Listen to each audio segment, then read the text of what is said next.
শ্রী শ্রী ঠাকুরের অলৌকিক কাহিনী। জয় রাম, জয় রাম। একবার 1956 সালের বৈশাখ মাসে এই বাড়িতে অষ্টপ্রহর নামযজ্ঞ আরম্ভ হয়েছে।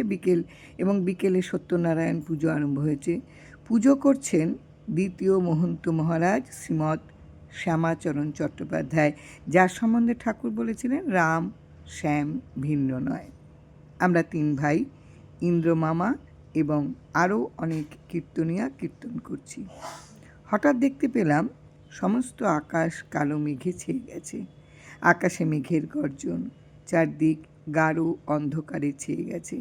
আমরা যেখানে কীর্তন করছি আর তার সামনেই হচ্ছে পুজো হচ্ছে, সামনের ঘরেই পুজো হচ্ছে। আমরা সবাই মহারাজকে পুজো করতে দেখছি। এবার লক্ষ্য করলাম আমার কীর্তনের গুরু ইন্দ্রমামা আকাশের দিকে তাকিয়ে আকুলভাবে কীর্তন করে যাচ্ছেন। আমার মনে হলো ইন্দ্রমামা যেন আকুল প্রার্থনা জানাচ্ছেন, হে মেঘ, তুমি এসে এ কীর্তন বিঘ্নিত করো না। আমিও সঙ্গে সঙ্গে আকাশের দিকে তাকিয়ে নাম করতে করতে একই প্রার্থনা জানালাম মেঘরাজকে। আমরা যেখানে কীর্তন করছিলাম তারপর কোনো আচ্ছাদন ছিল না। এর উপর মুষলধারে বৃষ্টি নামলো। আমাদের চারদিকে খুবই জোরে বৃষ্টি হচ্ছিল এবং বৃষ্টির জল আমাদের পাশ দিয়ে চলে যাচ্ছিল।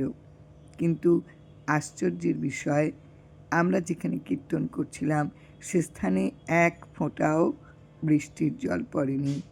এই সম্বন্ধে মহারাজ বলেছিলেন যে নাম ও নামী অভিন্ন। নাম দ্বারা তোমরা নামী অর্থাৎ ভগবানকেই ডেকেছিলে।